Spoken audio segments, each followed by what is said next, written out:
Bizə deyirlər ki, ağa, bu namazı qıldığın zaman zehni diqqətin olsun. Namaz qılarkən qəlbin hazır olsun. Qəlb huzuru olmadan namaz yoxdur.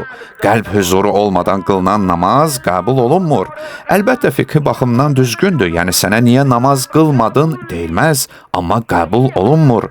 İnsanı heç bir yerə çatdırmır və sənin üçün xüsusi bir faydası olmur.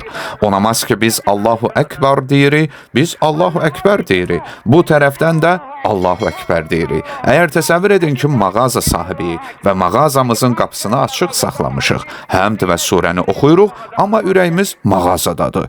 Ürəyimiz idarədədir, ya filan mülkümüzdədir, ya hansısa şəhvət və ya başqa işdədir. Birdən ayılırıq ki, artıq Əssəlamu aleykum və rəhmətullahi və bərəkatuh deyirik.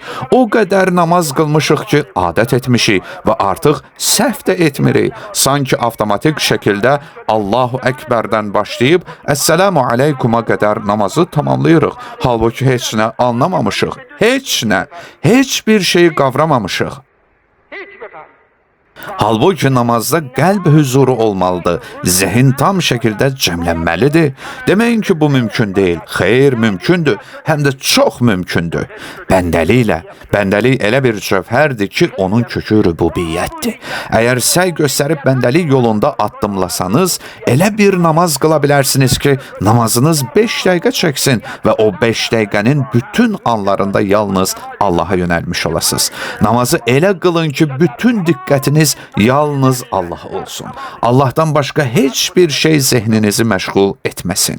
Sonra tədricən yarım saat, 1 saat, hətta Allah'ın bəzi övliyaları kimi olasınız ki, gecənin əvvəlindən səhərə qədər fasiləsiz ibadət edəsiniz və bu müddət zehniniz Allah'tan başqa heç nəyə yönəlməsin. O qədər qərq olasınız ki, hətta kimsə gəlib qulağınızın dibində ucadan qışqırsa belə nə eşidər, nə anlayar, nə də fərqinə vararsınız. Zehniniz o qədər Allaha yönəlmiş və cəmlənmiş olar. İmam Səccad əleyhissalam ibadətlə məşğul idi. Bu zaman imamın uşaqlarından biri damdan yıxıldı və qolu sındı. Qadınlar hayküy saldılar, qışqırmağa başladılar ki, vay uşağın qolu sındı.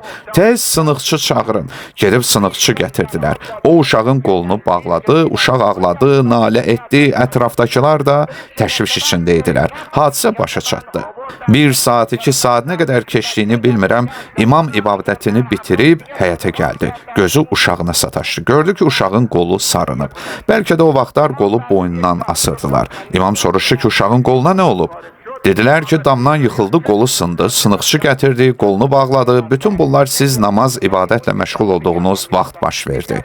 İmam and içdi ki, mən bunların heç birindən xəbər tutmamışam, heç nə də hiss etməmişəm. Siz deyə bilərsiniz ki, bu ki İmam Zeynulabidindir. Axı bütün cəmaat İmam Zeynulabidin ola bilməz. Amma mən öz ömrümdə bəzi şəxslər görmüşəm. Demirəm o həddə və o dərəcədə idilər. Lakin elə insanları görmüşəm ki, namaza başladıqları andan qurtarana qədər Allah'ın zikrinə və onu yad etməyə elə qərq olurdular ki, namazda elə bir hal yaşayırdılar ki, doğrudan da ətrafında baş verənlərdən xəbərsiz qalırdılar. Mən bunu öz gözlərimlə görmüşəm. Bəndəlik elə bir cövhərdir ki, onun kökü rübubiyyətdir. Bəndəliyin nəticəsi bu cür özünə hakim olmaqdır.